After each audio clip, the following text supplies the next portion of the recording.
Hola, saludos a todos, bienvenidos a la carrera de médico especialista en tocoginecología de la Universidad de Buenos Aires. Es para mí un orgullo y un placer que distinguidos profesionales vinculados a la universidad impartan sus clases en forma virtual y que nosotros podamos interactuar con ustedes en estos momentos. Muchas gracias. Hola, bienvenidos. Bienvenidos. ¿Cómo están? Soy Roberto Quecliquian, profesor titular del Hospital de Clínicas José de San Martín, y les doy la bienvenida a un nuevo video que hemos producido para ustedes en el marco de la carrera de especialistas de tocoginecología de la Universidad de Buenos Aires.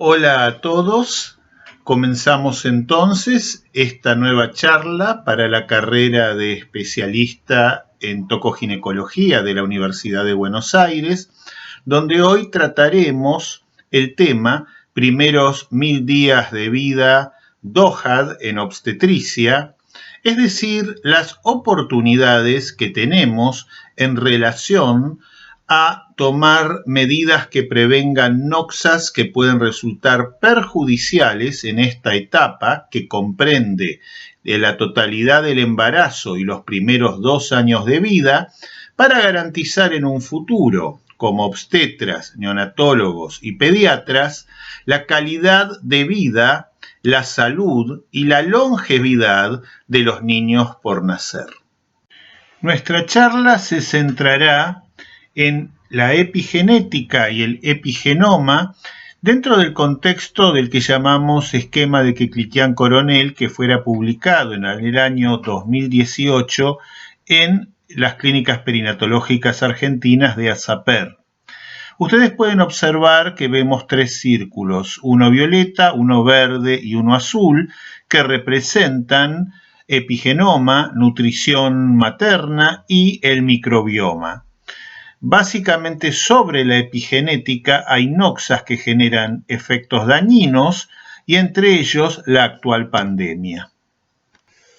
Cuando hablamos de primeros 1000 días de vida, estamos refiriéndonos a los días que dura el embarazo y los primeros 2 años de vida del niño.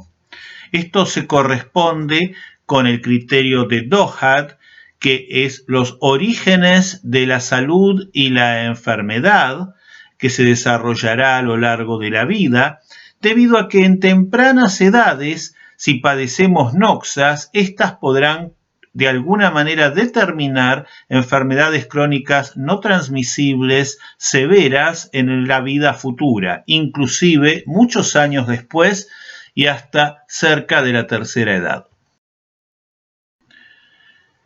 Para este video solicitamos autorización para utilizar actividad que desarrolláramos en conjunto con los profesores de la Universidad Nacional del Litoral y sus docentes, el doctor Samuel Seiref, profesor titular de tocoginecología, el doctor Fernando Redondo, profesor titular de pediatría, y la doctora Marisa Espinosa de tocoginecología, todos docentes de la Universidad Nacional del Litoral, que también aportó su equipo técnico.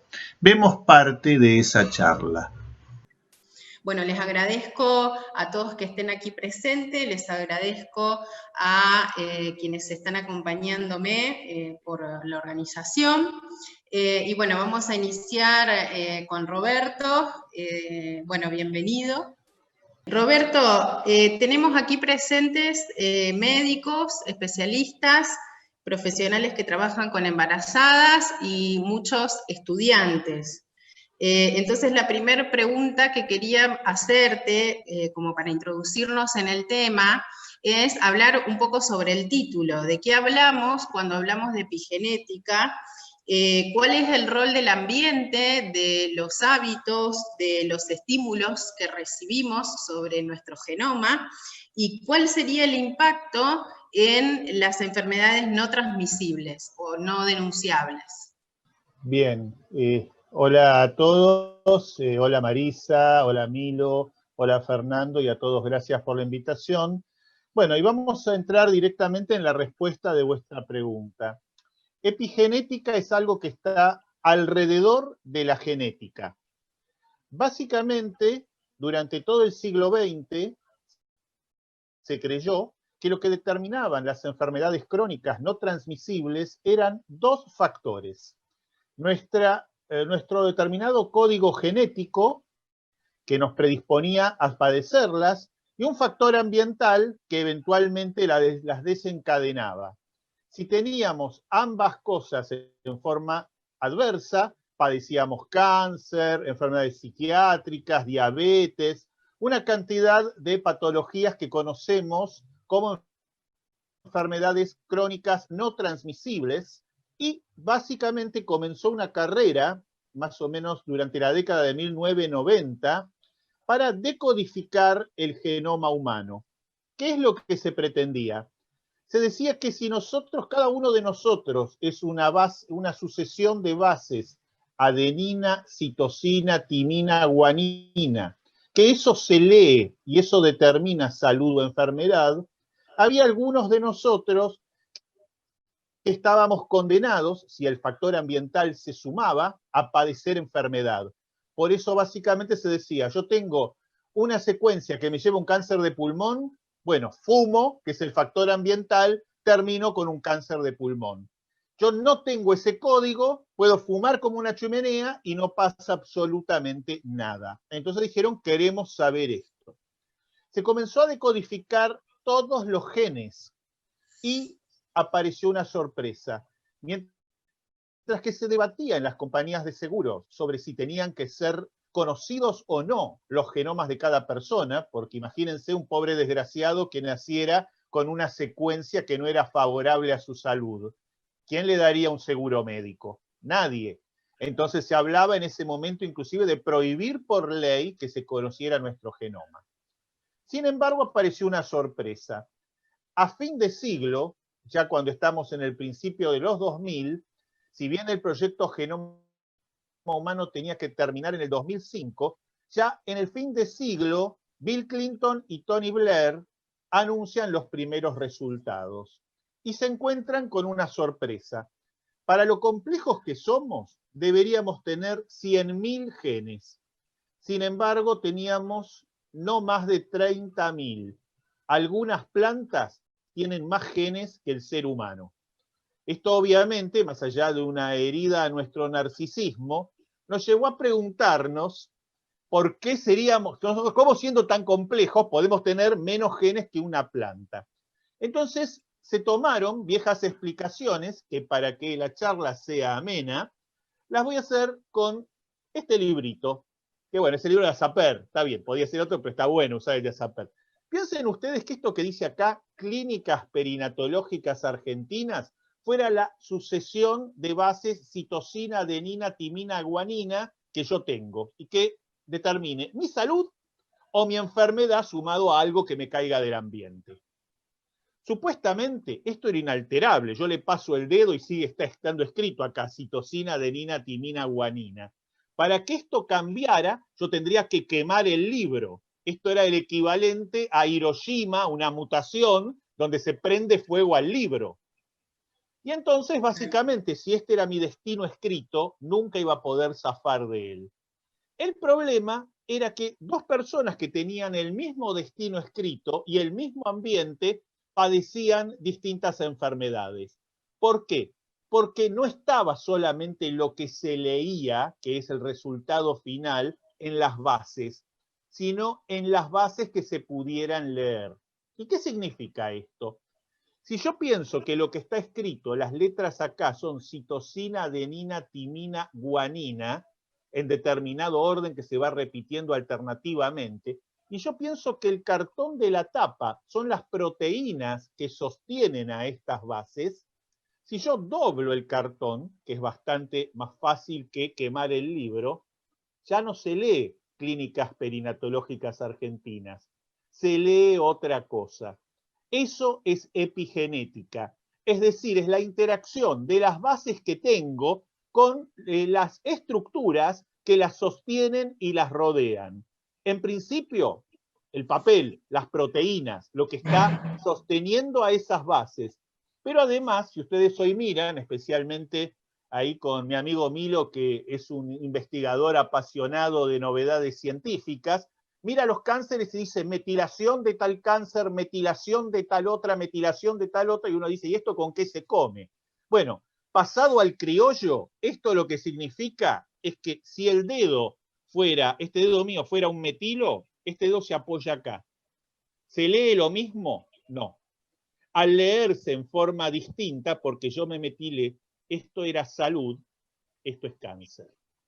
Entonces ahí entramos en una cuestión que nos trae hoy, y con lo seguiremos, me seguirás preguntando vos, Marisa, básicamente donde estamos en una nueva era, porque desde el inicio, desde la obstetricia, podemos incidir sobre esto para que la gente viva más años, más joven y más sana. Veamos ahora algunas figuras que nos ayudarán a comprender mejor este tema. El esquema muestra la figura de interacción entre epigenoma, nutrición y microbioma más las noxas. El proyecto Genoma Humano al que nos referimos encontró una sorpresa. No teníamos 100.000, sino tan solo 30.000 genes, y esto no podía explicar nuestra complejidad, y se recurrió nuevamente al concepto de Waddington sobre epigenoma. Vimos de que el epigenoma tenía que ver con fenómenos, entre otros, de metilación, como esos círculos rojos que ustedes pueden ver, y ven cómo en el cáncer hay mayor metilación, pero a su vez hoy nos planteamos si pueden revertirse a partir de controlar el factor ambiental con acciones positivas. Y de este modo poder disminuir la acción de las enfermedades no transmisibles que en el siglo XXI sabemos que no se deben solamente a genoma y ambiente, sino a genoma, ambiente y el epigenoma resultante de nuestra interacción con el ambiente. Somos lo que las noxas provocan en nosotros, somos aquello que comemos, somos aquello que sufrimos, padecemos, el estrés y la felicidad con que vivimos. Todo eso se refleja hoy en nuestro epigenoma. El estudio Overkalix sobre epigenética realizado en Suecia por el científico inglés Pembry y Larsen Bigren, sueco, determinó que los periodos sensibles del desarrollo donde más impactan las noxas es cuando se forman óvulos o espermatozoides, es decir, cuando la noxa actúa intraútero en el caso de una mujer o en su pubertad cuando se trata de un hombre. La nutrición en obstetricia es hoy más esencial que nunca. Sabemos que suplementar con ácido fólico o por el contrario evitar la deficiencia de hierro implica una mayor capacidad cognitiva porque interviene en el neurodesarrollo. Cuando estamos frente a una embarazada con una anemia ferropénica, llegamos tarde porque es una manifestación tardía de la deficiencia de hierro. Por lo tanto, debemos nutrir apropiadamente a la paciente en forma equilibrada e integral. Vemos en el esquema que cliquean Coronel que la nutrición impacta sobre el epigenoma, pero también impacta sobre el microbioma. Y entonces, ¿qué es el microbioma? Consideremos este como un nuevo órgano que tiene una funcionalidad imprescindible para que podamos mantener nuestro estado de salud. La microbiota no es más que otra cosa que aquello que la medicina tradicional denominó flora bacteriana normal o flora normal cuando abarcaba también otros organismos, como por ejemplo hongos. Eran microorganismos que no producían ningún tipo de daño, no patógenos, y se los consideraba irrelevantes.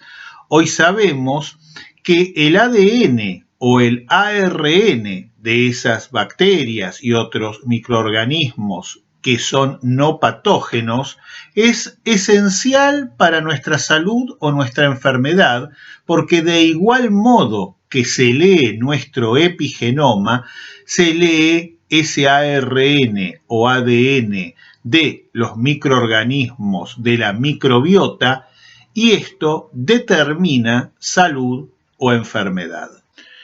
Vemos en una embarazada normal que hay microbiota en su útero, en su placenta, en su vagina, en su cérvix y en su intestino, entre otras localizaciones. Otras pueden ser simplemente su boca, su piel, etc. La más importante es la microbiota intestinal, porque el microbioma, o sea, el ADN o ARN intestinal, es el que se lee para salud o enfermedad. Y ven ustedes en el círculo de la derecha, en el gráfico de torta, la relación entre lo rojo, que son bacteroidetes, bacterias que determinan salud, y por el otro lado lo azul, que es el filo Firmicutes, que en el caso de asumir una proporción aún mayor que la que tiene en este gráfico, puede llevarnos a distintas enfermedades, entre ellas obesidad, cáncer y otras. Se intentó por distintos medios mejorar la microbiota y por ende el microbioma. Un intento fue los llamados probióticos, que son bacterias de las favorables que se incorporan a alimentos, en algunos casos en forma exitosa, en otros no, porque pese a ser la bacteria correcta, no lograba integrarse a la flora intestinal normal. Por otro lado, se observó que determinados alimentos, el caso más típico es la fibra vegetal, provocaban alteraciones favorables de la microbiota, y a estos se los llamó prebióticos. Hoy sabemos muchas propiedades de la lactancia materna, entre ellas que determina el alargamiento de telómeros de los cromosomas, y esto a su vez alarga la vida futura de este niño por nacer, su longevidad y su salud. Pero uno de los elementos más relevantes tiene que ver con que la microbiota intestinal materna se manifiesta en la leche materna. Uno se preguntaría cómo llega. Evidentemente no a través de la sangre, porque sufriría una sepsis, y tampoco, como se creyó en algún momento, por contaminación. El intestino tiene placas de Peyer, por ellas ingresa la microbiota y llega hasta el tejido mamario y se incorpora a la leche materna. Por eso es muy importante que una madre reciba una alimentación adecuada, porque va a tener un microbioma más sano o más enfermo, y ese es el que va a darle a su hijo al amamantarlo. Por último, consideremos las noxas que actúan sobre el epigenoma y que en este esquema están en color verde claro con flechas que apuntan al epigenoma. Son factores ambientales, físicos, químicos y biológicos, entre ellos el actual coronavirus, cuyos efectos aún desconocemos, y por otro lado factores psíquicos, entre ellos estrés, duelo materno y cualquier tipo de noxa de ese tipo. Básicamente es esencial que una madre no desarrolle estrés, porque el estrés obviamente se vincula con cortisol, y el aumento de cortisol, como vemos en esta publicación de Clínicas Perinatológicas Argentinas de ASAPER, a su vez altera el desarrollo cognitivo y aumenta la posibilidad de patologías psiquiátricas. Por ende es esencial para la inteligencia del niño por nacer. Evitar que el cortisol se eleve y por el contrario, no habiendo estrés, se mantenga en niveles normales en la embarazada, vemos entonces que es algo esencial. Pero a su vez tenemos mucho que ver con lo que Bruce Lipton llama la biología de la creencia. Bruce es el señor que ustedes observan arriba a la derecha en la imagen y que está rodeado de un ADN porque es biólogo celular, y él habla de la biología de la creencia, que es igualmente avalada por Martin Seligman, uno de los padres de la psicología positiva, y que realizó estudios que muestran claramente cómo, según la calidad de vida y la falta de estrés, que hoy podríamos correlacionarlos en obstetricia con un parto respetado y con empoderar a nuestras pacientes para que el nacimiento ocurra en una zona agradable de confort y rodeada de su familia, es una intervención que da buenos resultados perinatales. Veremos la experiencia de las monjitas de Milwaukee en otra charla, dado que es muy larga, pero básicamente comprueba cómo inclusive nosotros, si somos felices con la vida que llevamos y estamos en armonía con nosotros, vivimos en mejor condición epigenética y por ende con mayor salud.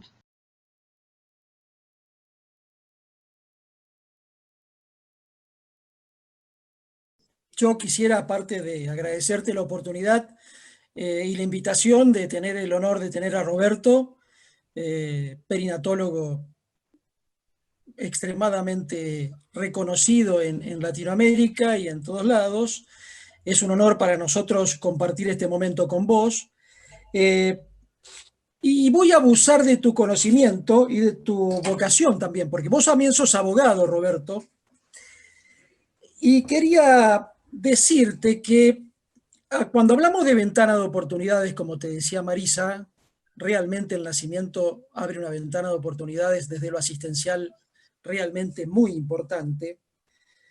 Sabiendo, por ejemplo, que con lactancia materna tenemos telómeros mucho más largos, que vamos a lograr un microbioma o una microbiota amigable que no solamente va a beneficiar los primeros 1000 días, sino que particularmente, yo creo que como charlábamos con Miro al inicio, esto es un beneficio de por vida, porque no solamente va a ocurrir esto, sino que va a tener menos diabetes tipo 2, menos obesidad, menos posibilidad de trastornos psicopáticos, especialmente autismo en el último tiempo de investigación, desde el 2018 a esta parte.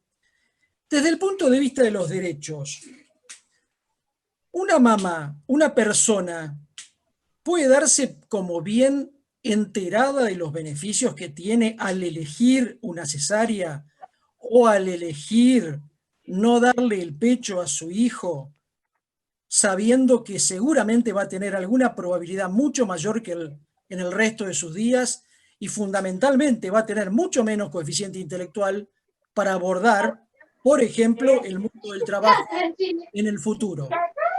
El dilema sería beneficencia o autonomía, ¿no es cierto?, desde el punto de vista legal. A ver, vamos por parte. Cualquier profesional de la salud o inclusive cualquier auxiliar de la salud que esté aquí escuchando, ¿no es cierto?, tiene la obligación ética de hacer saber a toda mujer que está por dar a luz, ¿no es cierto?, o tiene un niño recién nacido, de estos beneficios. O sea, sería, yo diría, inmoral no hacérselo saber, porque si la mujer no tiene información sencilla, completa y veraz, no puede elegir. Si hablamos hoy y sostenemos tan fuertemente desde la Comisión Nacional contra la Violencia de Género, el empoderamiento de la mujer y el repudio a la violencia obstétrica, obviamente eso comienza porque recibe información. Si no recibe la información no puede decidir, y si no puede decidir es una farsa el empoderamiento.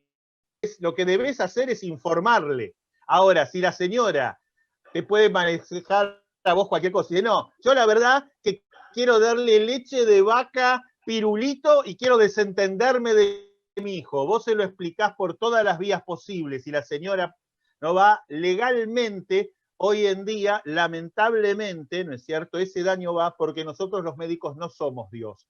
Por encima de nosotros está la voluntad de la paciente. Tendremos que esforzarnos al máximo para que esa mujer entienda, porque es por ella, es por su hijo. O sea, lo que está eligiendo no es por nosotros. pero si no lo entiende, recordar que su voluntad es como alguien que hoy te dice, me quiero morir, y bueno, Fernando, lo lamento, si comprende que se va a morir, comprende el riesgo y demás, está bien, entendemos ahí que hay un niño que todavía es un menor de edad, que tiene una cantidad de cuestiones, pero estamos frente a la madre, así que es una cuestión que donde muchos de estos dilemas que se han planteado, la recomendación es no se resuelve en un tribunal, se resuelve en la vida hablando con la mujer y lamentablemente si no entiende y no le quiere dar esa oportunidad a su hijo, y bueno, nos tenemos que poner tristes y seguir con la que sigue. Yo espero que sean las menos posibles. De hecho, de todos modos, o sea, en mi experiencia en particular, hay buena recepción, porque también mucho depende de cómo uno comunique. No es lo mismo si vos sos un profesional empático, es decir, si encontrás esa sintonía con esa mujer, con esa familia, que si sos el profesional Adolfo Hitler. No es lo mismo que yo le diga, señora, yo le digo desde mi conocimiento que usted deberá amamantar porque de lo contrario su hijo será un bobo. Bueno, si la mujer escucha esto, obviamente lo más probable es que diga, no, el bobo es usted, doctor, y yo también voy a pensar que quien dijo eso es un bobo. Ahora, si uno básicamente charla con la mujer, ¿podemos explorar ahora los beneficios que podría recibir su hijo? Y le voy además contestando preguntas y dándole la información que ella quiere. Seguramente nos hacemos amigos, tenemos que dedicarle ese tiempo a nuestros pacientes. Los médicos no solamente actuamos por terapéutica, actuamos por nocebo y por placebo. ¿Eso qué quiere decir? La burla que hice de Adolfo Hitler es claramente un nocebo, es el médico dañino. Hacer eso es mala praxis. No solo no hace nada, no es neutro, daña. Por el contrario, el médico empático, si la señora cree en mí, aunque yo no haga nada, el solo hecho de que yo la acompañe y ella se sienta sostenida por mí, ya le estoy brindando, yo o quien esté formando parte del equipo, todos, les estamos dando salud. Es un elemento adicional, pero no podemos obligar, solamente podemos convencer. Pensaba qué difícil, porque fíjense cómo y qué complejo que es el sistema, y pensaba originalmente cuando todo esto surge a partir de la epidemiología y todos empezamos a ver, y ya desde los trabajos de Noyen en la década del 60, bueno, el aumento exagerado de peso se asocia con problemas en la mamá y el bebé, lo mismo que el no aumento de peso. Pero me hace acordar a que uno, como los cieguitos, vieron esos cieguitos que tenían que describir un elefante, algunos describieron lo que era la trompa, otros la pata, y cada uno describió su pedazo. Pero la realidad es que en todo esto, el conflicto de intereses que significa este cuerpo es mío y me olvido del que tengo adentro. Y bueno, doctor, ¿qué es? Si yo total aumenté exageradamente de peso, pero bueno, estoy más gordita, ¿vio? Ahora, si uno fuera consciente, es decir, y sabe que lo va a condenar a su bebé a ser posiblemente diabético hipertenso en el futuro, la pregunta es, ¿está bien? Vos decís, Roberto, está bárbaro, me pongo triste, pero está jorobando, por no decir otras palabras, al futuro ser humano y a ese individuo que viene después. Vos tocabas esto de la educación, y me preguntaba, depende mucho, porque vos decías, y usamos mucho información. Usualmente muchos le dan información, a ver, es mejor el parto normal, es mejor la lactancia por esto, por esto, por esto. Ahora, de ahí a que el paciente lo introyecte, lo crea, lo sienta, se involucre en eso para el futuro, a veces no es lo mismo, o priva la comodidad, qué sé yo, hágame una cesárea porque van a ser tal día, tal hora, y entonces me es cómodo porque acomodo esto, y a mí el fulano me dijo que duele menos, pero no, señora, mire, imagínese que al otro día se va a su casa porque es más simple. Es muy complejo y tiene que ver con la educación del ser humano. Partimos desde siempre, hay que educar al ser humano. Y me da esto un poquito para darte pie de que en cierta medida yo creo que la contestaste, pero una de las preguntas era qué pensabas con la indicación de probióticos, porque si de repente yo pienso de que administrando tal o cual alimento voy a cambiarle la vida o voy a mejorársela a ese individuo, darle probióticos, o como decía por ahí una pregunta, el kefir que está de moda, desde tu punto de vista, vos ¿lo darías como un suplemento nutricional a los probióticos? Es A la ver, pregunta. es muy interesante, es muy interesante tu pregunta, Milo. Siempre me pones en alguna encrucijada. Pero yo te diría lo siguiente. Primera cuestión, algo que no quiero que se me vaya porque lo dijiste antes, viste, la gente que de golpe termina con diabetes, una cosa que es muy importante, advertirle a la mamá que en el momento que se va a embarazar, si los embarazos pudieran ser planeados, sería adecuado que no estuviera comiendo comida chatarra y que estuviera razonablemente en una buena relación de masa corporal, porque también en eso se sabe que niños gestados por mujeres con adecuada relación de masa corporal tienen telómeros más largos. Entonces es otra oportunidad, es simplemente decir, por favor, señora, se quiere embarazar, coma sano, indicarle, acompañarla en cuál es la comida que tendría que recibir y entonces va a gestar mejor. El tema de los prebióticos y los probióticos, yo te diría una cosa, Milo. Yo en este momento, en esta epidemia de COVID, yo soy el doctor prebiótico sobre mi propio cuerpo. Estoy tomando todo tipo de elementos de nutracéutica que razonablemente, sin ningún daño, ¿no es cierto?, vitaminas especialmente en determinadas dosis, me dan menor chance de padecer una forma grave de COVID. No sé si va a funcionar o no. En un principio parece haber razonable evidencia que sí. Pero es algo que yo, Roberto Queclitián, persona, elijo para mí. Respecto del probiótico, y básicamente lo que hay que pensar son dos o tres cosas. ¿Qué probiótico es? ¿Qué evidencia tiene ese probiótico? Porque si yo simplemente voy a dar un probiótico que no tiene ningún tipo de evidencia, que después mejora la flora intestinal, o sea, la microbiota materna, y tendría que pensar que salvo que fuera un muy rico yogur de muy bajo precio, si es un muy rico yogur de muy alto precio, le estoy quitando a la madre otros recursos que seguramente podrá decidir hacia otros elementos. Yo creo que la cuestión, respondiéndote, ni se lo doy ni se lo dejo de dar. Le explico la oportunidad, se la explico a su familia, a sus acompañantes, y ella o ellos toman la decisión, porque hay distintos modelos. Yo lo que tengo que decirle es, ¿qué es? ¿Qué beneficio le puede dar? ¿Qué posibilidades hay de que no sirva para nada o que le provoque algún efecto que no sea el apropiado? ¿Y cuál es el costo? Y sí, y ojo, si la mujer me devuelve la pelota y me dice, bueno, doctor, esto a mí me supera, yo quiero que usted lo decida por mí, aún en ese caso, trato de interrogar a la madre para saber sus preferencias y trato de tomar la decisión como si yo fuera esa mujer. Es decir, con dos mujeres que tienen exactamente la misma situación, puede ser que la indicación final, si me la pidieran, en mi caso fueran dos indicaciones distintas, porque esas dos mujeres tenían entornos familiares, valores, creencias y elecciones totalmente distintas. Y cuidado, como dice Bruce Lipton, estamos en una época de la biología de la creencia. Nuestras creencias también hacen lo que nosotros somos, entonces tenemos que respetarlas. Así que, Milo, es más que interesante tu pregunta.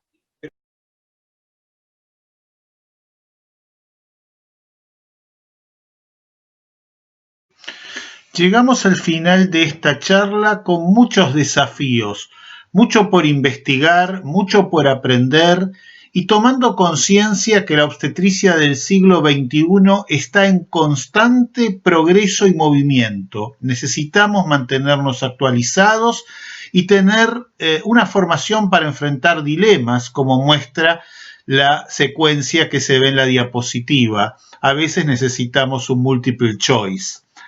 Les distribuimos un libro en forma totalmente gratuita. Es un capítulo de libro que yo soy autor y que permitimos que ustedes lo estarán recibiendo a través del email que cada alumno de la carrera recibe desde la universidad, y quienes no sean alumnos pueden descargarlo desde los lugares que se indica en pantalla.